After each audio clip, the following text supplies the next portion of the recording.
Okay, let's begin. Actually, it's not as noisy as what I was expecting, but every time the door opens, it's really loud. So hopefully all those people go away. All right, time for something new and different. Well, actually, not entirely different, but at first glance it might appear to be different, but actually it's something that's going to save us an enormous amount of effort and confusion. Even though usually whenever I cover this, the students say, hey, this is more difficult than lists. Actually, it isn't. It really is just a very, very small variation.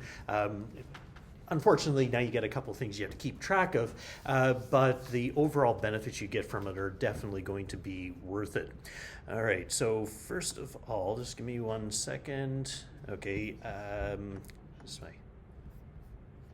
little bit of an announcement here. Okay, just in case you haven't seen this, I uploaded into the same place as week 7 this thing called the Basic Dictionary. It's a comprehensive study guide.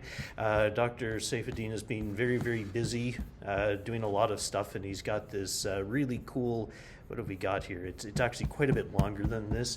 I believe it's like 80 pages worth of stuff, so there's a lot of stuff in here. Basically, it's all the same stuff I'm going to cover here in the class, but in written out form. So if you don't like to have to go back and listen to me speak again because you're trying to cover everything, there's a whole pile of really good examples in here. Of course, I will be doing different examples because I would almost never stick to a script, but that's good because the more variety of stuff that you see, the better it is. Okay, so that's there. I've also provided one for the sets and tuples from last week.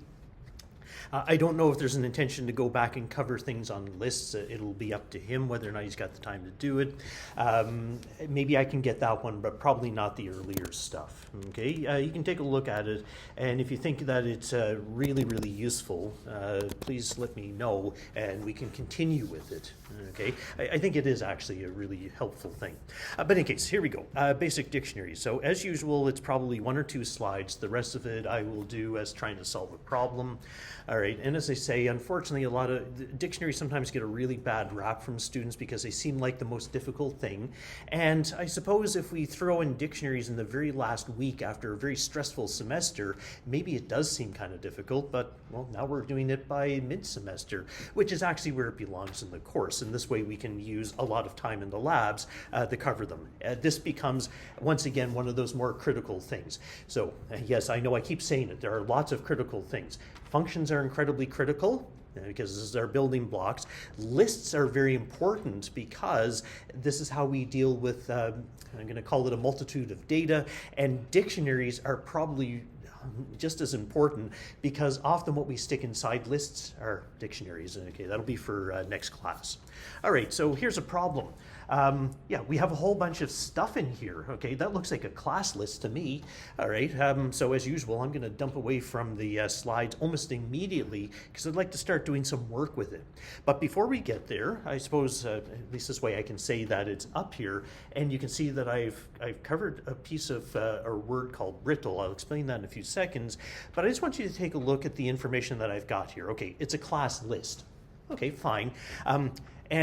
Okay, inside the class list, how many things are inside the class list? Okay, there's kind of a trick question. If I asked for the length of class list, what would you say? 5, good. Because there are 5 things, okay, and each one of those things, okay, so from here to here, what type is the thing? That's a list, okay. And what do you think the list represents? A student, okay.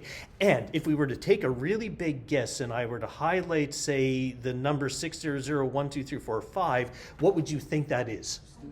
Okay. And if I was to say this thing right here between quotes?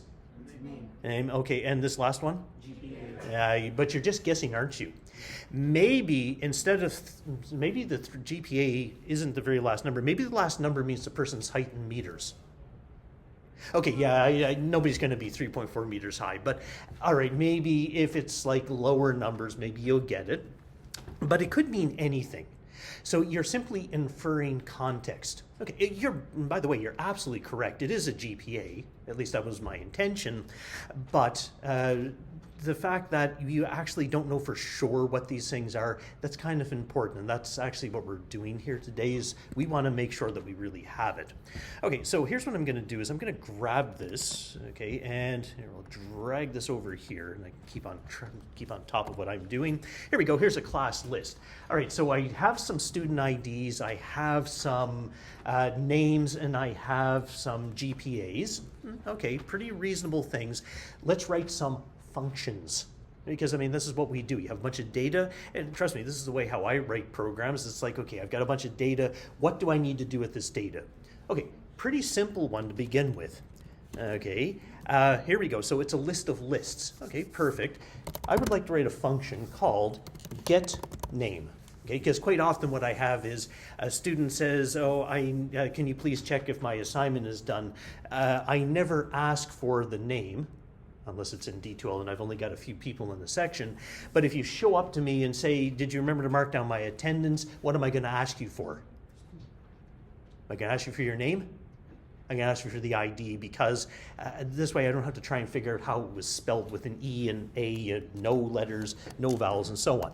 So yeah, having a student ID, I'll even call it student ID. All right, and I'm going to write, you've seen me do this before, blah. Okay, it's just a temporary thing. Okay, this obviously doesn't do anything yet, but here's the idea.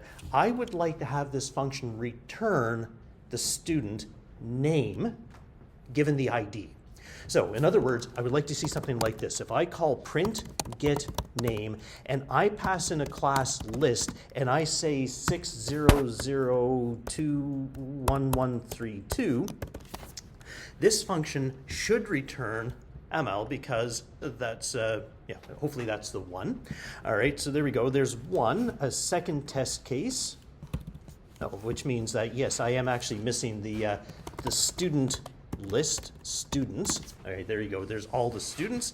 All right, and what we'll do is we'll do another one. Here we go. This time what I'll search for is I'll search for 600354332. All right, and just because I'm always up to absolutely no good, let's ask for class list, and we'll ask for 6000. All right, so when I run the program, okay, if I run the program right now, we're going to have a whole pile of problems. It's going to say blah, blah, blah, blah. Okay, all right, because, well, hey, that's all that it returns. But what should it say instead? It should say, this one should be ML. This one should be the second one.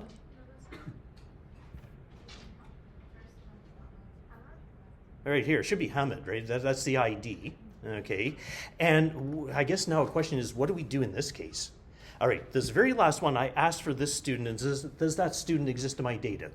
No. Okay, so now we have a few choices about what we could do. One of the most common approaches when you're looking for something and it isn't there, it's very common that the function returns none. Okay, and that's what we're going to do. All right, so here we go. Now, yes, there should probably be a docstring in here, and the docstring would go something like this. I won't write out the full thing. I just want to give you an idea. Find a student name given the ID. Okay, all right, you'd have to list the parameters. I won't do that because I think we've got an idea about what they are. And what does it return? Returns the name of the student, or none if it isn't found. Okay, I don't want to write up too much more than this. That's plenty of enough. All right, and my function currently does not do any of this. Okay, well, we better start writing this. Okay, here's what I'm going to do. I'm only going to call once, because if I can't make it work for one, there's no reason to call it again multiple times. It'll be more confusing, more difficult for me to figure out what's going on. All right, here we go. So I will continue to return blah, but here's the first thing that I almost always do. I print students, and I print student ID. Why would I do that? Because I want to know whether or not I've got the right data. Okay, is the data coming into the function correctly? Yeah, it looks like it. This is definitely the right data. I'm seeing all of it. Okay, so this is the full student list, this stuff right here. This is the one that I'm searching for. Okay, It's just temporary, and I'm going to eventually remove. In fact, I'll probably get rid of this one right away. But it's the first thing that I do because quite often I've seen people get stuck in exams where they've done something like this. They've accidentally typed the word class list twice. The function still runs, but the issue is that now you get the wrong type passed in as a second parameter, or you reverse the order. It's really useful to print things to make sure that you're calling the function correctly. Let's put that back. Okay, so I won't bother with this one. All right, what is the data called students? Well, students is a list of lists. Okay, well, things that you can do with a list of lists. Okay, here we go. For x in students, okay, you know what x means. X means I have no idea what to call it yet, but we'll come up with this in a second. Print x. There you go. Each one of those lines happens to represent the value of x. Here you go, so I'll put a comma in right there. Okay, those are what x is. So we came up with a name a few minutes ago. What do you call each of those? So if I highlight this thing right here, and please don't tell me it's a list. Yes, I know it's a list. Don't tell me it's data. What is it in the context of my program? That's a student. That's one student. All right, so instead of calling it x, I'm going to call it st. If you want to call it student, that's fine. If you're really lazy, you can call it an s. I would let you get away with it, but not x and not I. That's not helpful. Okay, st for student is what I'm going to call it. If you want to use the word student or something else, that's fine. Don't call it students because it's only one. That will really add to a lot of confusion to you. All right, the thing is, am I interested in all of the students? Right, because if I run this right now, okay, here we go. I'll leave the x where it is. If I run this right now, how many students do I see? I see all of them. Okay, am I interested in all of the students? No, I'm only interested in one of them. Which one? Well, the one whose ID is 60021132. I'm only interested in that. So now let's modify the problem a little bit. And by the way, this is the problem decomposition. Again, I've talked about it in earlier in the semester, and the fact that it does come from infs1101, but we never really show you how to develop stuff. All right, so this is my problem decomposition, the way how I approach problems. And if you say, no, I'm just doing this for 1201, no, this is actually the way I write code. I can get away with 2 or 3 lines of code at a time, and I don't sit around and explain it to people for 5 minutes for each line, but this is how I do it. Check to make sure you have what you're looking for, and justify, does it make sense or did I make a mistake? All right, if I'm only interested in one, well, that would be an if statement. Okay, some kind of an if statement, and I want to print only the student that I'm interested in. Okay, well, to figure out the student that I'm interested in, well, remember, each one of these STs is an array. And what I can do is I can find out whether or not the ST, at which position? Well, the ID happens to be in element 0. Yeah, so I'm going to find out does ST, over here, does ST0, is that exactly equal to the student ID that I'm looking for? If it is, print it. Otherwise, don't print it. If this works, I should see just the student. Is that the student I'm interested in? The answer is yes, it is. But the thing is, I don't want to print it. We've already learned this. No, functions, you don't print stuff inside functions unless it actually says print. I mean, debugging is a different story. It's a temporary thing. But instead, it's supposed to return. Oh, okay, so it's pretty simple. Instead of printing ST, what if I just return ST? Okay, let's give it a shot. But here's what I'm going to have to do. Well, you know what? Let's do this. All right. So fine, yeah, it returns it. But does it return the right things? And the answer is not really. You see, it returned the entire student. It returned the ID plus the name plus the GPA. But what am I supposed to return? Just the name. Instead of returning the entire thing, I mean, remember, ST happens to be a list. Sorry, I've been using arrays, wrong course. It is just a list. And which position inside the list is the person's name? The first one. There you go. Okay, yeah, see, no drama, just one piece at a time. See everything, filter what I'm interested in, and return what I'm interested in. That's it.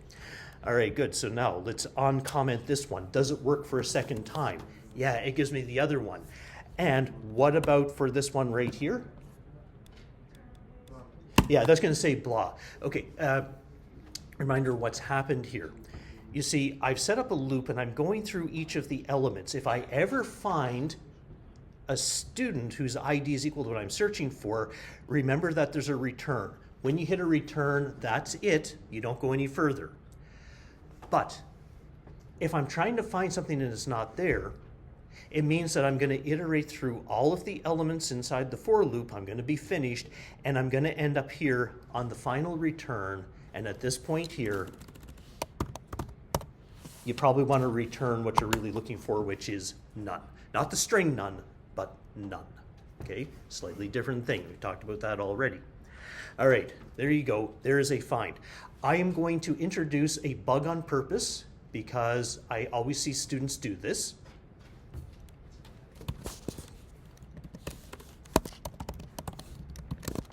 Okay, there we go.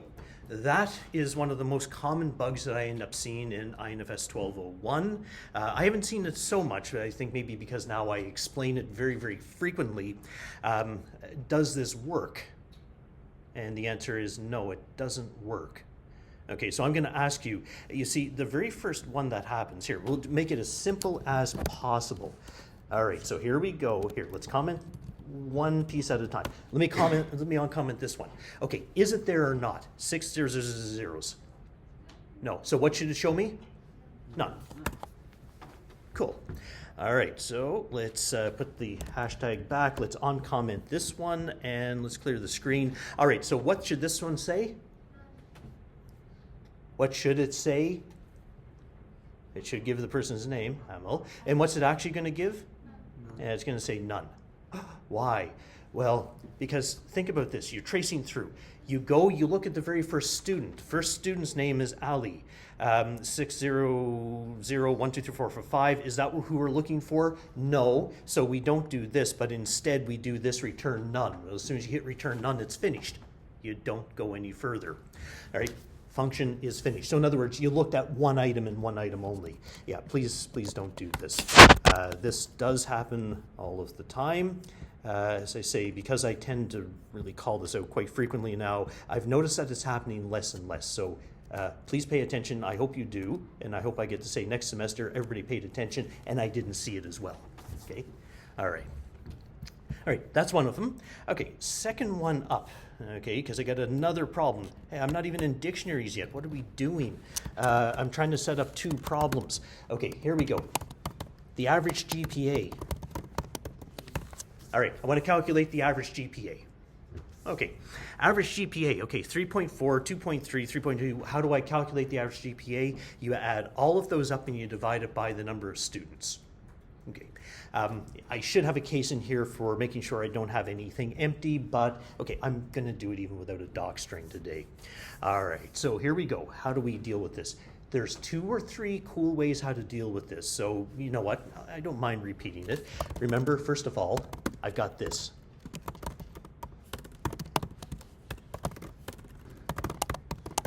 Okay, so I'm going to print the average GPA of the class list.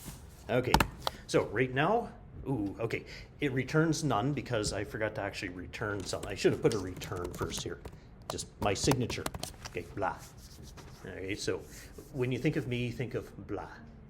Or when you think of blah later, you can think of this course for whatever direction that you want to think of it as. All right, so here we go. So blah. The print statements, of course, I'm just printing all the students because I want to make sure that I have the right data. Do I see the numbers that I need? I see them. But unfortunately, they're hiding inside a list. Okay, no problem. So here's what I'm going to do. I'm going to pick out the GPA by going to ST, and I'm going to ask for ST at which position to give me the GPA? 2. Okay, good. And I'm going to print the GPA just to make sure, have I managed to extract it? Yes, I have. All right, if you're incredibly paranoid, you could even put in the type of the GPA, and that should all be floats. Okay, so that's fine. You don't have to do that. That's only if things are really acting weird. But of course, the thing is, I don't want to do this. What do I want to do? I want to calculate the average. If these were in a list, this would be simple. because you can calculate the average of a list of floats by using sum and divide by length. Okay, so let's do it. Okay, so here we go. Let's have a GPA list, because this is something that we quite often do, and I said we will do it frequently. Start off, this is going to be an accumulator pattern. Okay, we saw this in the last two labs.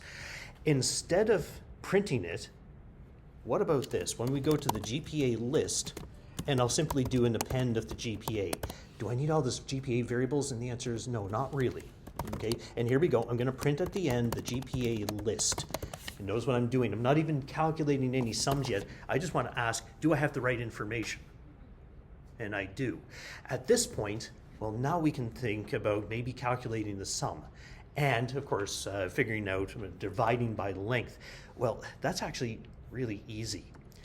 Okay, so instead of returning blah, I have all the data here that I need. Maybe it's just a sum of the GPA list divided by the length of the GPA list. There you go. So the average GPA is 3.08. Okay, if you round it. I could care less about rounding. Yes, if you're told to round it, then obviously round it, but nobody told me, so I'm not going to. All right, so here we go. There is a GPA. Okay, average GPA. And it's a process for getting there. All right, excellent. So why did I just waste 20 minutes of my time talking about things that we've already understood? The whole reason for it is to explain why we have these things. I'm going to cover this in a slightly different way than how the slides cover it, because I think it probably makes more sense if I was to fix this problem instead of trying to fix the problem that's here, because the problem that's inside the slides is a little artificial. Okay, I think those big long descriptions, I think it's got all the right stuff. It's just the slides, the problem's slightly artificial. All right, so here we go. Let's add an extra student. So everything is working, by the way. Sorry, let's do one extra task. Okay, here we go. Print. Let's see. Print the, what do they call it? Get name? Yeah, get name. I will pass in the class list, which is the list of lists, and we will ask for, okay, this student right here. Okay, there we go. So Fatma, and, oh, we don't want to be bothered by this print statement anymore. Print statements inside functions are really useful. Once you've got the function working, get rid of them. Okay, here we go. So yes, our application is working completely fine. All right, let's add a new piece of data. Okay, so new piece of data. All right, 60078. Okay, and all right, now I need a name. Okay, there's always my bad idea of trying to figure out now which name do I end up picking. Maybe let's go to a list. Okay, let me pick a decent name out of this. Okay, there we go. Not sure if you're here now, but yes, that is actually a student. Okay, and of course, this person also needs a GPA. What GPA should he have? 3. Okay, so. Okay, there we go.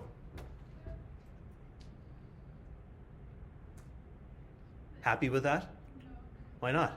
It's not the same. It's not the same, yeah. But remember, if these didn't exist, would that be important?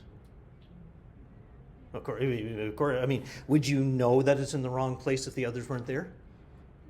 No, unfortunately, that's the problem. All right, so if you put it in this way, because, I mean, it's just a list, people can do whatever they want, is this whole thing going to work? And what points is it going to blow up?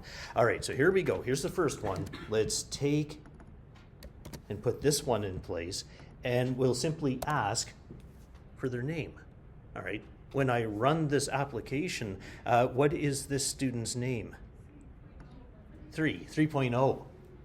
Okay, cool. I mean, some people have numbers. James Bond, 007. I mean, it's possible. So when you see Fritz now on, you can say, hey, 3.0. Okay. All right, so there's one problem. Second problem. All right, let's undo this one right here. And what is now the GPA of the class? What's the average GPA? Yeah, good. That's an error. And the reason why it's an error is because we're going to take 3.4 plus 2.3 plus 3.2 plus 3.7 plus 2.8 plus Fritz. And that's obviously going to blow up. Okay, so there we go. There is a problem. The issue is that it all depends on the format of the data, and it requires that somebody's got to make sure that the data is correct. Okay, and yeah, I mean, it's pretty easy, right? You just look at the other examples. Yes, this works fine when you have a small page of data. When you have a couple 100,000 names of data, this is not so easy. And if you say, yeah, but we'll just check it, when you have a whole lot of data, no, it doesn't work. All right, so I'm going to introduce to you something new, okay? Here we go. Now, unfortunately, this is going to take a couple of steps to kind of understand what's going on. And the way I'm going to start is I'm going to start with exactly one, okay? One student in a class list. And I am not going to call any of my functions yet. I will come back to the functions in a little while. Okay, and I'm just going to have this one variable called st, which is class list 0, and I'm going to ask you a quick question. If I run this program right now, please ignore all of those functions. We don't need them for right now. I'll come back a bit later. All right, when I run this, what do we see? We see a student. Okay, so what do we see? We know that there's only one student, and if I ask for class list 0, I'm looking for the first one. When I print it, what do we see? What type? Okay, easy. What type is the thing I print? No, it's a list. Come on. Remember, it's a nested list. It's a list of lists. Okay. All right, so that's because I heard people saying it was going to be just the ID number. No, it's more than just the ID number. Okay, you remember it's a list of lists. And so this is a list of lists, which means ST is one of the smaller lists. Okay, now if I go one step further and I ask for this, what is this? That's an integer, and that's the ID. Okay, this is what we're looking for. Remember, you need 2 square brackets in order to get into the inside of an inner list. All right, what I want to do is I want to convert this into something different. Okay, so here we go, something new. Okay, well, what did I just turn it into? Tuple, okay. Do I get anything from that? Not really. All of my searching would work, but what I wouldn't be able to do is I wouldn't be able to change the GPA or the name or the ID. All right. All right, and this turns it into a set. Now, that doesn't actually make a whole lot of sense, does it? Because, okay, here's the question. If I turn this into a set, okay, and I try to print st at 0, what happens? It fails. Yeah, it's an error because sets you can't actually access. But what I could do is I could say for x in st, print x, and if I ask you which comes out first, you'd tell me? You don't know. That's the right answer. Okay, you actually have absolutely no idea, because remember, sets are unordered. All right, so in other words, I'm just doing absolutely crazy things here. All right, let me get rid of this one. Okay, here's the crazy things I'm doing. Yes, I am going to keep this. Okay, I'm going to format it a little bit different, because it'll make life a little bit easier. It's just formatting, okay? However, this thing right here that the cursor's on, what is it? Yeah, it's a student ID. So I'm going to label it as an ID. All right, this thing right here. Oh, single quotes, double quotes, doesn't matter. Let me keep it single quotes today, just so you don't think it's some kind of weird thing. All right, the thing that my cursor's on, what is it? I'd call it a name, yeah. All right, and this one right here? GPA, good. There we go. That's it. Is there any question that this is an ID? Absolutely not. It's guaranteed. It definitely is an ID. And the reason why I know it's an ID is because it's right here. This thing right here, this is called a dictionary. Okay? A dictionary works like this. Well, you know what a dictionary is. You look up a word and it's got a definition. All right? The thing that shows up before the colon, that's the word. The thing that shows up afterwards is essentially the definition. But we use different names because, well, hey, it's a different program domain, so we make it as hard as possible. I mean, it's not why we do it, but we actually give these things names. These things in front of the colon are actually called keys. Okay, I'm going to explain why in a second. And the thing that shows up afterwards are the values. Okay, so let's go back. Remember, I've got an array, okay, or sorry, I've got a list. Sorry, I'm really bumping into this. Okay, type of ST and ST. All right, so I've got the thing right here, class list. That is a list of, and what's inside now? A dictionary. Yeah, and you can have anything. So it's a list with a dictionary. Eventually, I'm going to have a whole bunch of dictionaries. It'll take me a few minutes to get there. Okay, but I will have a bunch of dictionaries. It'll be a list of dictionaries. I know this is actually the lecture for next class, but I think this makes more sense if I do this here. All right, so what I'm going to do is I've got a list of dictionaries. So in other words, what type is ST? If I'm asking for the very first thing in the list, it's this part right here. What is that type? I just cut it as a dictionary. So there you go. Yes, it is a dictionary. Okay, spelled D-I-C-T. All right, and take a look at the output. It says ID, name, GPA. It's actually left a couple of really nice things. Yes, unfortunately, the names happen to be all strings at the moment. We'll talk about that. You can actually tell from the output that this is also a string because of the quotation marks, but this is not a string because there's no quotation marks. So you can kind of infer the type. But there's no more question about what is it that I have. All right, now, if we continue on a little bit further, what if I'm interested in, say, okay, so if I run this, I see the entire dictionary. Okay, just like I saw the entire list or the entire tuple or the entire set. If I only wanted the person's name, what would I print? Well, if it was a list, it would be ST at position 1 because it's the second column.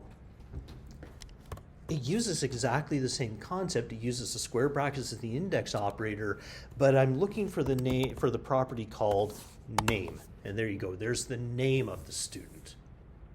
Okay, that's the name of the student rather than having to figure out the position. All right, if I wanted to print out the GPA, here we go. What would I put in here? Yeah, pretty easy, right? You put it in a GPA. There you go. So there's the GPA. Now, what am I doing with this? Why do I have this extra complexity? Because we haven't even got used to dealing with indexes yet, and suddenly I'm throwing names of strings and strings. Yeah, this is actually going to make your life considerably easier. Okay, now for the next few minutes, you're going to have to bear with me, well, because I should have typed all this stuff beforehand. I bet this is my lecture next class. All right, here we go. Okay. That's exactly the same, okay? No difference, okay? It doesn't matter if you put them on different lines or in a single line, still works exactly the same way, okay? Nothing weird about this one. I've got some other data. Now, I apologize because it's going to take me a few seconds to convert this. I suppose if I pop open ChatGPT, you can probably convert this for me a whole lot faster, but that's all right, I don't mind. Okay, so here we go. Bear with me while I type this in. I'm going to put it here, I'm going to put it here, I'm going to put it here, I'm going to put it here. I'm going to remove this, I'm going to remove this, I'm going to remove this, I'm going to remove this. Okay, and I'm going to paste it in here, here, here, and here. At least that one's easier. All right, and this one right here, I'm going to paste in the GPA term in front of here, here, here, here, and we just turn that into a curly brace. Okay, good. We got everything done. All right, excellent. We have a function already. It's called getName. Print getName. What did it take as a parameter? It took all of the data, okay, called class list, and it takes as a parameter whatever I'm searching for. So 60021111. Okay, there you go. And this should come back with, in this case, Ahmed. All right, so let's try running it and see what happens. Bang, nothing good. Okay, well, it kind of makes sense because remember, what's inside now is no longer a list. It's now a dictionary. And the way how you access dictionaries is a little bit different. All right, so sorry, I need to come up to here. I'm going to trash my comments just so it doesn't take quite as much room. Let's go back and work this whole thing out once again. So for ST in students, print st. That's the first thing I started with last time. Do we see the data we're interested in? And the answer is yes. I can definitely see the person's name, and I can definitely see the ID of the person I'm searching for. But the difference is, if I only wanted to print one of them, the one I was interested in, you see, before it used to be like this. It used to be st at 1 is equal to student ID, but that is no longer what we're interested in because it's no longer position 1, it's now ID. Sorry, it should have been 0. Okay, it was 0 before. Now we're just looking for the ID. Okay, so wherever we find a match for the student ID, we're going to print out the one item. Okay, good. So that pulls it down. Okay, instead of printing, we should be returning. Okay, well, we don't want to return the entire thing because if I return st, that will return the entire thing, but I should only return the name. How do you pick out the name out of a dictionary? Square bracket, name. There you go. All right. Now, okay, fine. Was it that much different? Yeah, it used to say st at 0, and it used to say return st at 1. Now it says st at quote ID, quote, and st name. And somebody's going to say, yeah, but that's more typing. Yeah, that is a little bit more typing. Here, let's fix this one right here, and then we'll come back to it. Okay, and we'll talk about maybe what it is that we're getting. AVG GPA class list. When I try to calculate the class list, it blows up because guess what? ST doesn't have position 2, but that's supposed to be the actual GPA. So if you're looking for the GPA out of each student, what would I put here instead of 2? Yeah, GPA. Oh, and by the way, no, that's not helpful. Okay, GPA. It's not spelt this way. That's a variable. No, what we're looking for is we're looking for the actual string literal. Okay? All right. So again, somebody will argue and say, yeah, but quote GPA quote is more typing than the number 2. Okay? You're absolutely right. However, here is the really important thing.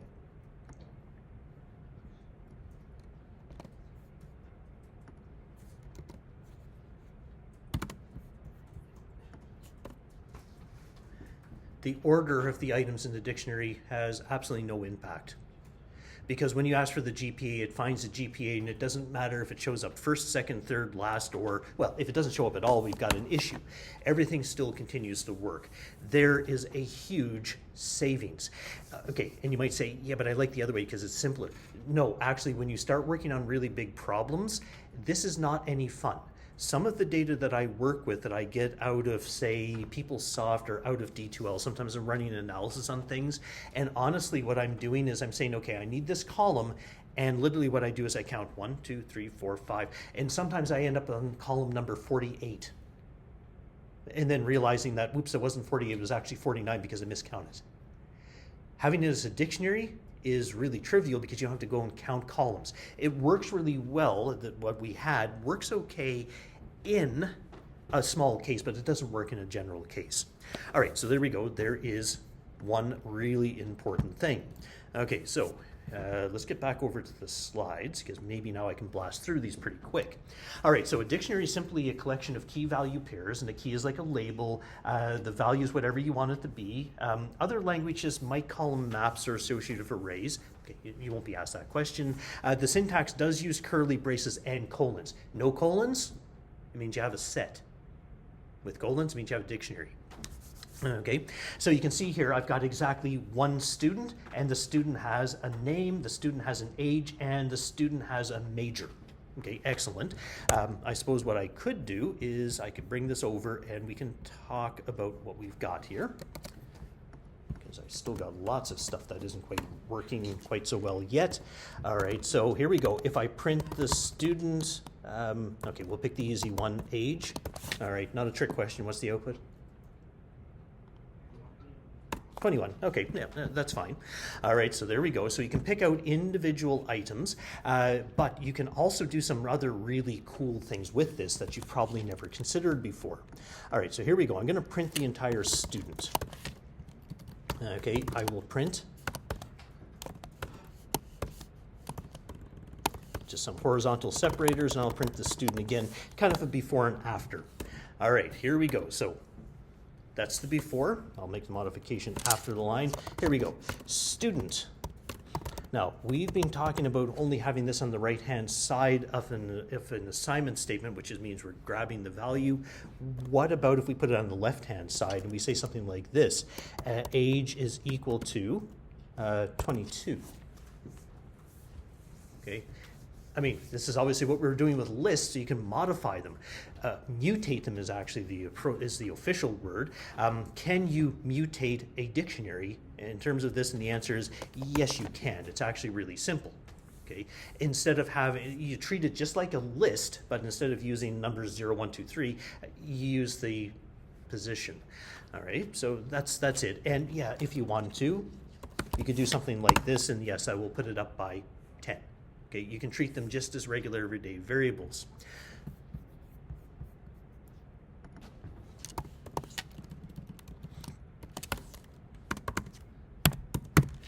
Okay, what about this? Because that looks completely strange. Hang on, there's nothing here. Remember what happens inside a list. If you have a list with 5 elements and you try to access position number 45, what happens? Yeah, you get an error. So do we get an error here? And the answer is no. When you're dealing with dictionaries, what it does is it adds a new key and a value. Okay, this is how this works. All right, so in other words, yeah, you can just go ahead and add extra things. If the item already exists, like for example, age, this would actually change the person's age to 3.6. Okay. So, but I mean, that makes sense. You're changing the age. But if you add a new property, yeah, it goes in. Oh, and by the way, since we're here,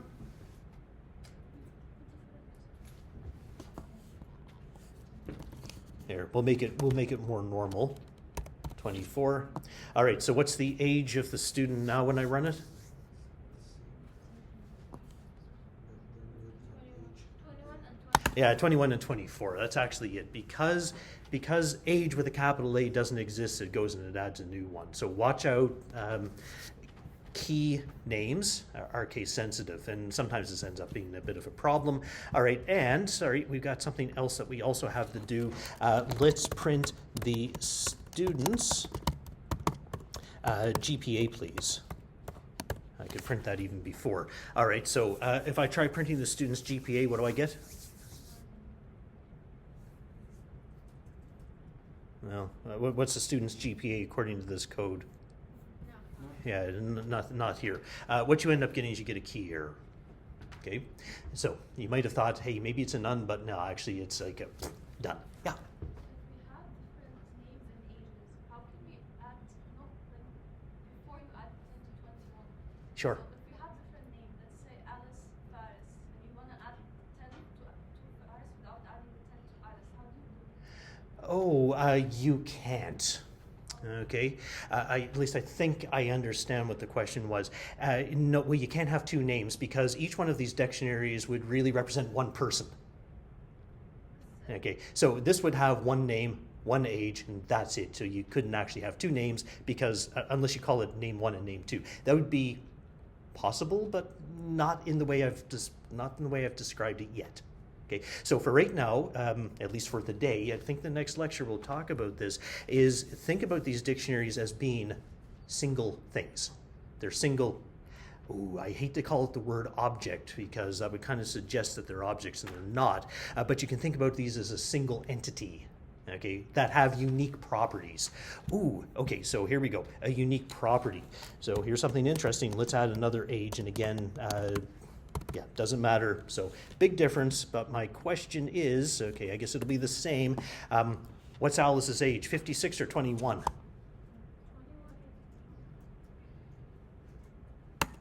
No, it's 56.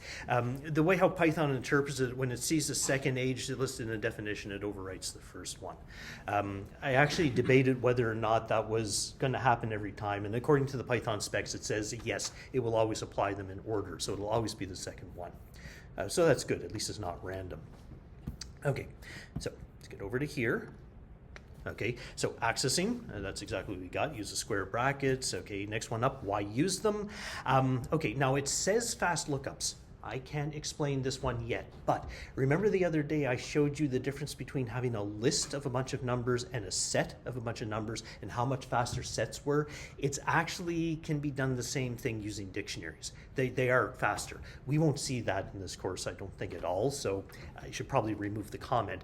But clear and readable, yes, that is definitely completely unarguable. If I go back and show you, sorry, I'll have to undo a whole bunch of stuff again. It's good there's always an undo, right? All right, so here we go. If I highlight this one right here, there's absolutely no question what we're doing here.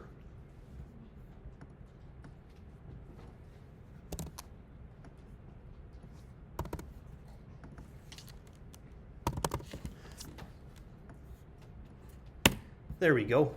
What does the function do? You have absolutely no idea. Oh, sorry, it's actually an error, isn't it? Here you go. We're checking to see if something is equal to the student ID in position 34, but I have no idea what's there, and we're returning the item in position number 76, but we have no idea what it is. With the items,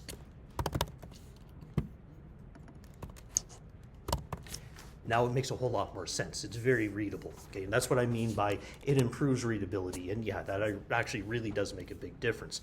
All right, so keys must be unique. No duplicates allowed. They're kind of like a set. The keys must be immutable, okay? We'll come across that a little bit later. I think I've included that in one of the labs now. Values can actually be anything, including other dictionaries. So you can have a dictionary where inside there's a dictionary, which means that inside that smaller dictionary you could have a list of things. And yeah, we do stuff like this because this is the way how you keep track of things. And it may look like, ooh, it's very complicated, but it's the way how we actually manage data. You see, every student in this room could be easily put into a list. Every student has a lot of properties like your name, your contact, your ID, your GPA, and you also have a list of courses you're taking, which sounds to me also like another list. It's actually a very natural way of organizing data, and you can represent real life problems using dictionaries or these big complicated structures. That's why it's really important. But as long as everything's the same type, it is actually a little bit easier. Okay, so checking for keys. Ooh, okay, now this one kind of doesn't belong here because it really belongs with the next one.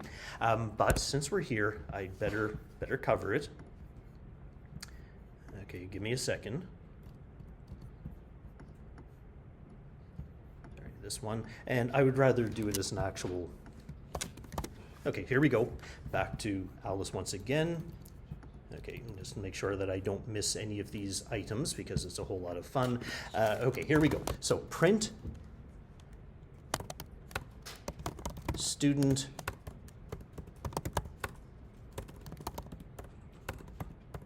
age. Okay, not a big surprise here. All right, here we go.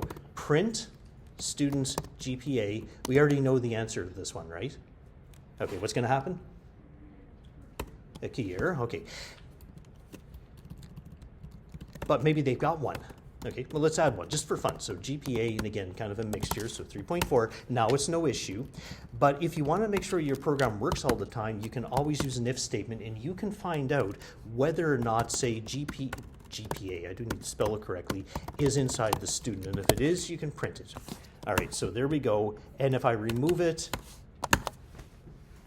now it doesn't crash anymore. Okay, because what I'm doing is I'm checking beforehand. Okay, so there's one item. Second one, here we go. There's an operation called del.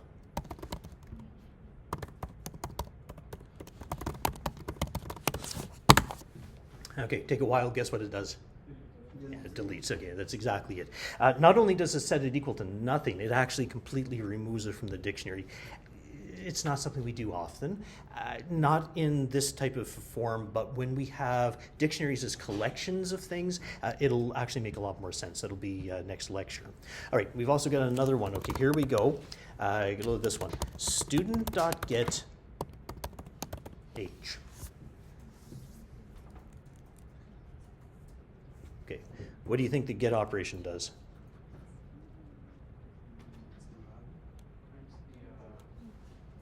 Yeah, it just gets the value.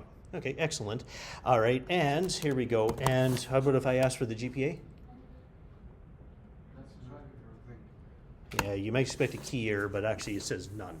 All right, so what this is one that doesn't cause a crash, but it returns none if it doesn't find a property. So you can use either one. But again, it's not something we use that often. Okay, now, unfortunately, I've got to cover something. Okay, yeah, it's 9 minutes. What else have I got in here? Okay, yeah, it's not bad. I can do it, but it's not going to make a whole lot of sense today, but we'll get it out of the way. All right, a dictionary. A dictionary, yes, it is a collection. Okay, well, one of the things that we did with our previous collections is I did things like this. I said for x in, student print x. Okay, so I guess the question now is this allowed? And what does it do? Okay, so anybody want to take a guess? Maybe you're already looking ahead and you've already know the answer to this, but what do you think? Allowed or not? Okay, it is allowed. Python has done a really nice job, and they've allowed for the for loop for in on just about everything. Okay, and it turns out that actually makes the programming language very flexible. So it is allowed. Okay, so it is allowed. So what do you think is going to be printed when I run this? Just the keys. Okay, now why do you think that? Because that would not be my first impression. You see, if I knew nothing about this language, I would kind of expect to see the key and the value at the same time. Okay, but the answer was exactly right. It's only the keys. Okay, that's what happens when you iterate through a dictionary. Okay, well, what if you wanted to see, say, the values of the keys? Well, there are things that you can do. It's actually pretty simple. If you want to see the values, you just type .values. And that's the value side. Okay, so yeah, I can get the keys, I can get the values. That's really cool. And there's another one that's also incredibly, incredibly useful called items. Items is very handy because it gives you both the key and the value, but it shows up in the form of a tuple. Okay, all right, you just have to be aware it's of this form. Now, unfortunately, what I don't really have here is I don't have a good example about what to do next, because what I need to do next is going to require a more complicated data structure, and I know I don't have enough time to cover it. Okay, so what I'm going to do is I'm going to now put these on hold. We've been through this at least once. We have an idea about what a dictionary is, and I hope from my first example you can kind of see, yeah, that makes a lot of sense why. Okay, listen, I'm going to tell you, it's kind of a funny story because it was something that I did completely wrong. When I first started programming, okay, it wasn't Python, okay, it was something called Pascal. We learned about the concept called arrays, which is, I've used the term before, called a list. And what I was trying to do, I said, hey, I know what I want to do.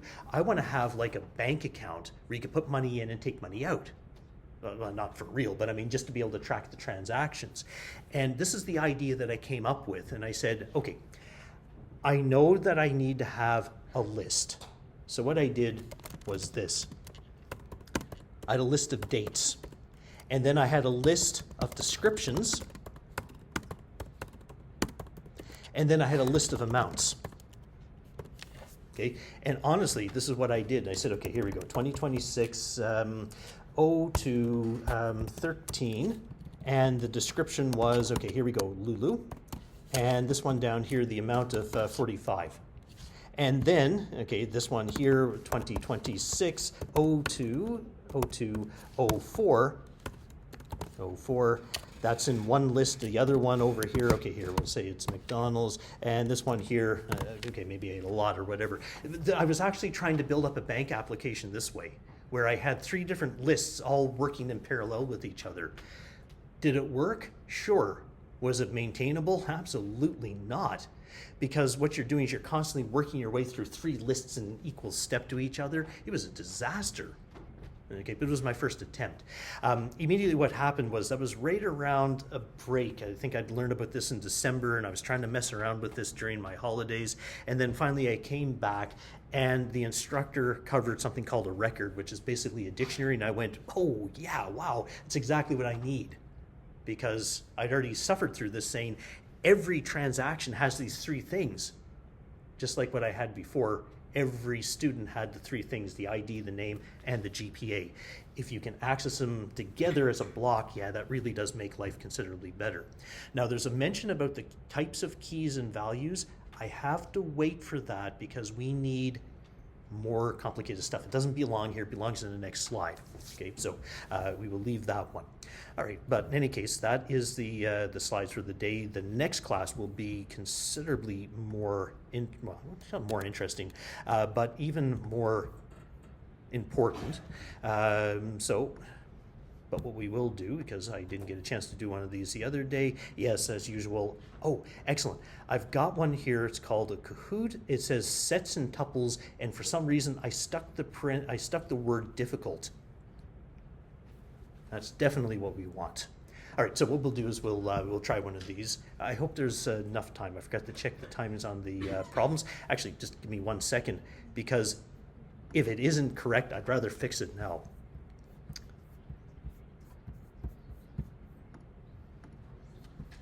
Okay, 2 minutes, 2 minutes, 1 minute, 2 minutes, 2 minutes.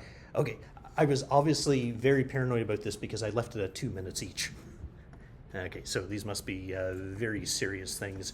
Okay, well, we can hope for it anyway. All right, so this one's from last class about sets and tuples.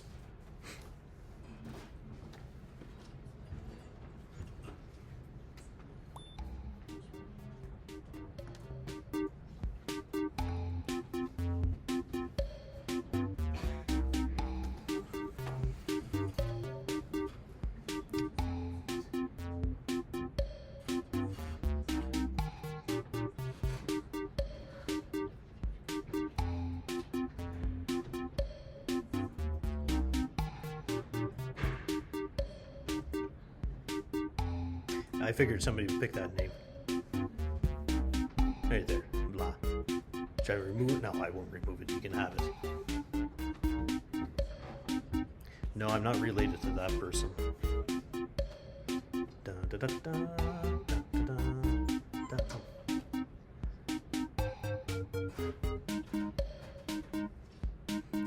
Okay, 26, 27. Okay, yeah, we can get more.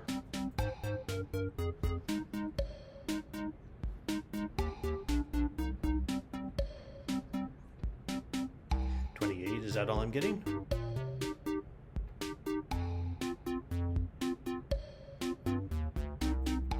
Okay.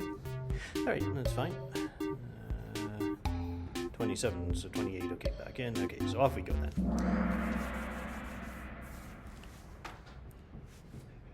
Okay. I can't remember why I marked them as difficult. Maybe we'll very quickly figure this out. Oh, 7 of them too. All right.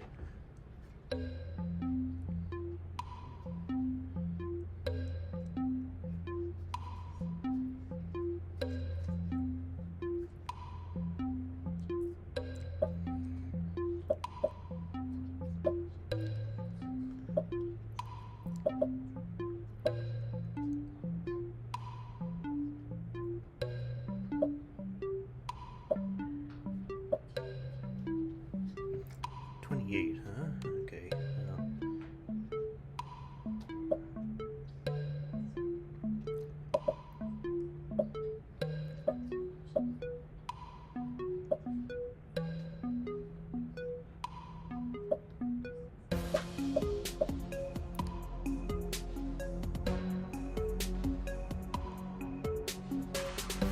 Does anybody dare pick the runtime error? Sometimes the errors do get put there for a reason, sometimes not. Okay, I think there's only one more. Well, it's 28, that should be everybody. Yeah, okay, good. All right, so how did we do? 7, okay. Well, I mean, it wasn't terrible, but a lot of people went after something different. It seems like they either went for 10 or they went for this one, so I better double check and figure this out. All right, so 1, 2, 3, 4, 5, 6, 7, 8, 9, 10. Okay, so there's 10 things. Then what we did was we went through, and of course by turning this into a set, immediately what we end up doing is all of the duplicates get dropped. So we'd end up with 1, 2, 3, 4, 5, 6, 7. We'd end up with 7 of them. All right, and then what we do is we went through and added all of them, but they're already there. So yeah, there would be nothing else, just 7. All right, this one here, of course, yeah, it's returning this, but then we're printing the length. Okay, so don't forget that one. Okay.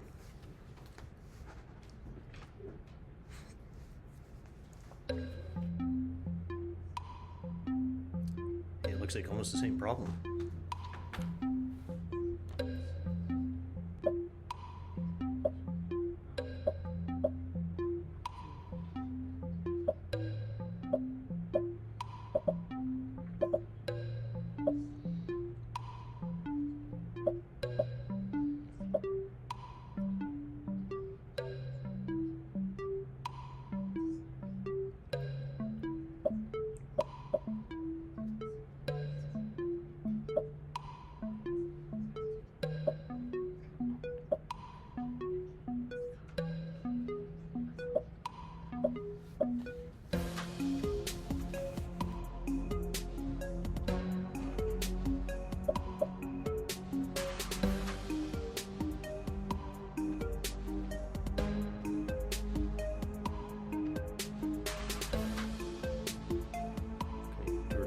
That's all they need.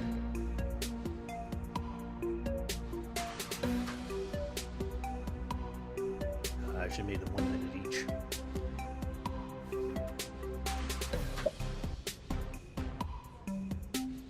Okay, 10 more seconds and auto click.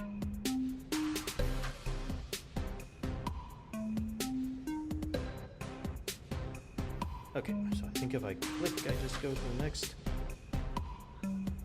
No, I'm afraid if I hit skip, it actually skips the entire question. So, okay, we'll let it run out this time. Okay, it's only 20 seconds now. Okay, note to self, 90 seconds is more than enough. Okay, good. We didn't have too many problems with that one. Excellent. Okay, ignore the order. Remember, if you're dealing with sets, there's absolutely no prediction about what the order that things pop out on. And that's a different way of dealing with an intersection. Okay, I know in the class I showed you A ampersand B, but A dot intersection B means the same thing.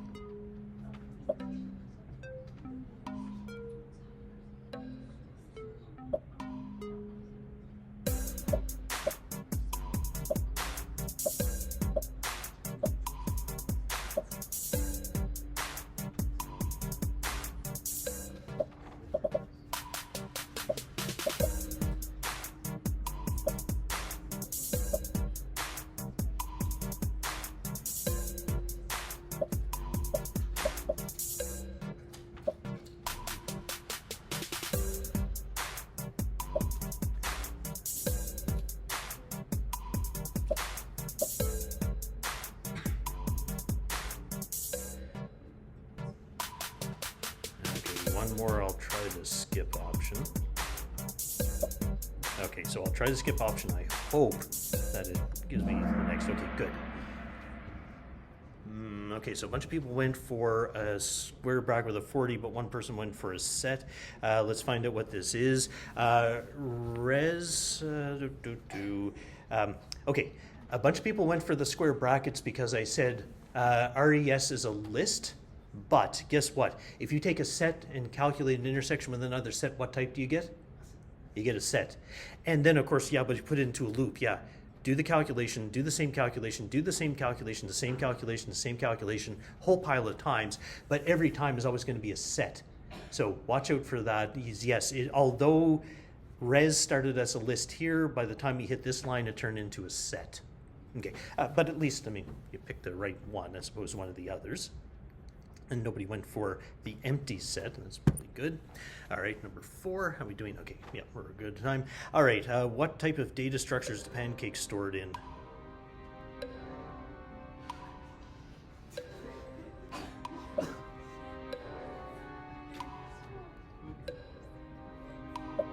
Okay, now I should for this course I should have called it a collection. This is actually something I bring up sometimes with the.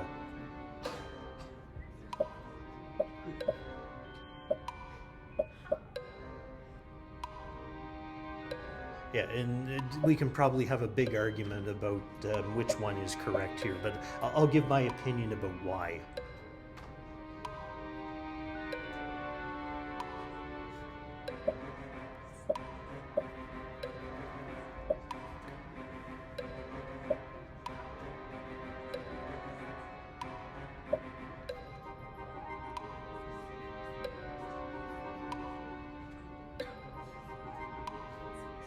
Okay, so let's see what people voted on this one. Yeah, okay.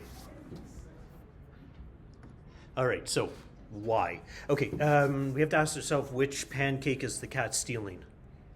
The last one. Either the last one or the first one, whichever way you want to look at it. Officially, there's something in programming called a stack. This is actually the most appropriate term. However, yeah, because in a list, can you get the first element? Yes. In a tuple, can you get the first element? Yeah, you can. However, the cat is not just looking at the value, it's actually removing it. Oh, it's modified. Yeah, so it's modifying. Remember, tuples you can't modify. That's why I don't think it works as a tuple. And the reason why I wouldn't call it a set is because, well, you can't pick up one particular one. You might be able to pick one up at random, but you can't pick up one particular value. Okay. All right. No, the rest of them are not like that. I think it's the only one that I've got like this in the entire series.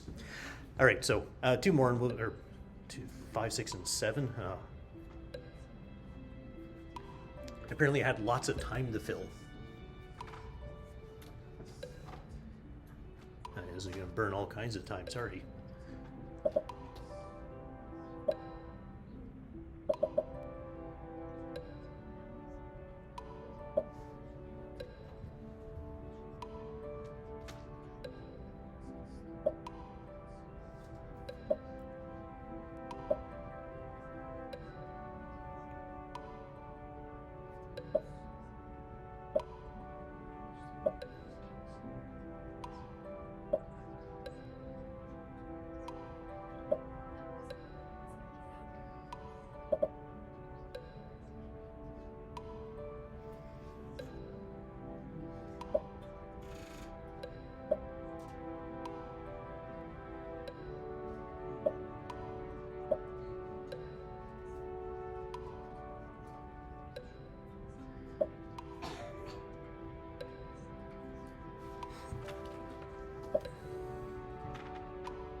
Okay, still a couple of people to go.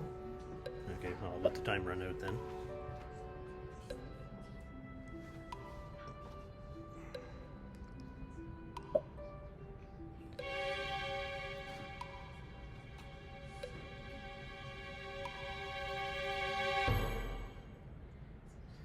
Okay, let me see, what do we do? Ooh, some people did a lot of work.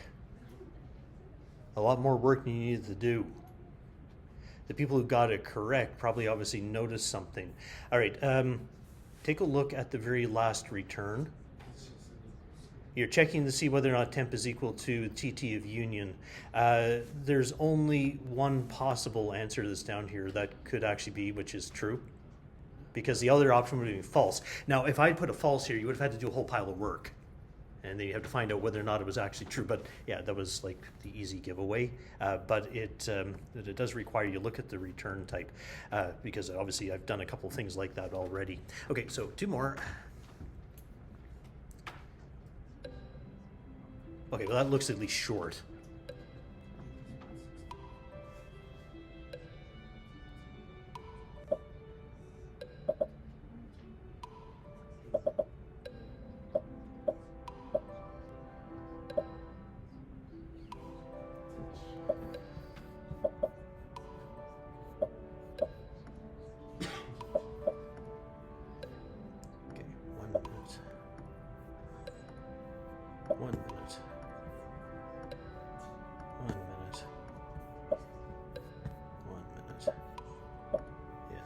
questions are now going to 1 minute.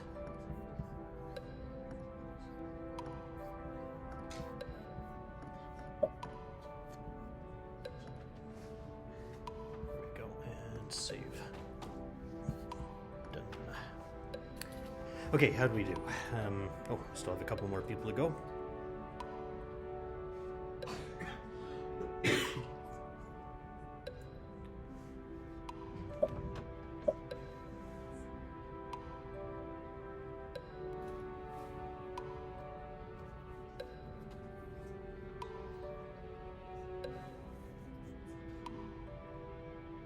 Okay, 2 more, or do I just skip? Okay, great.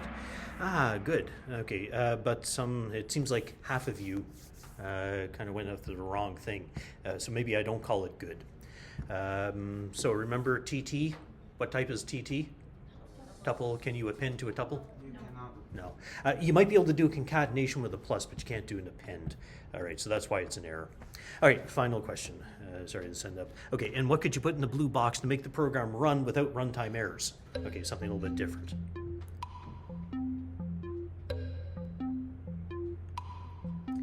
Ooh, so this is always a cool, okay. When you say list parentheses, it's an empty list. If you say set parentheses, it's an empty set. If you say dictionary parentheses, it's an empty dictionary. And if you say just parentheses, it's an error. Oh, there's a hint. I just gave away something.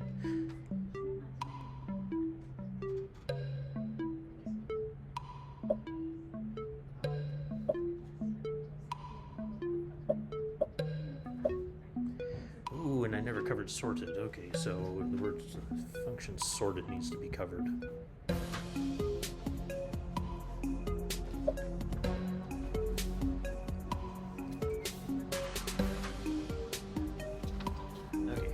Sorted to the list. The function sorted takes a list or a set or something and it sorts it.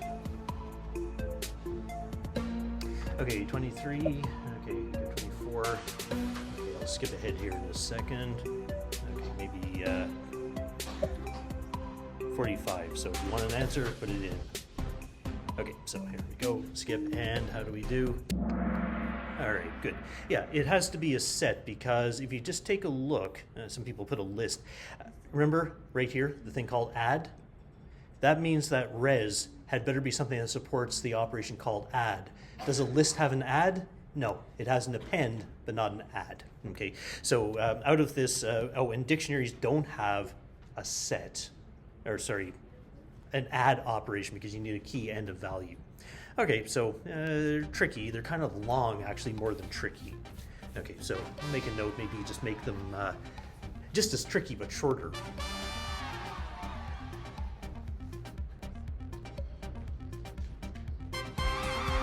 Okay, so that is congratulations. All right, thanks, and we'll see you in a couple of days. Yes, you certainly can.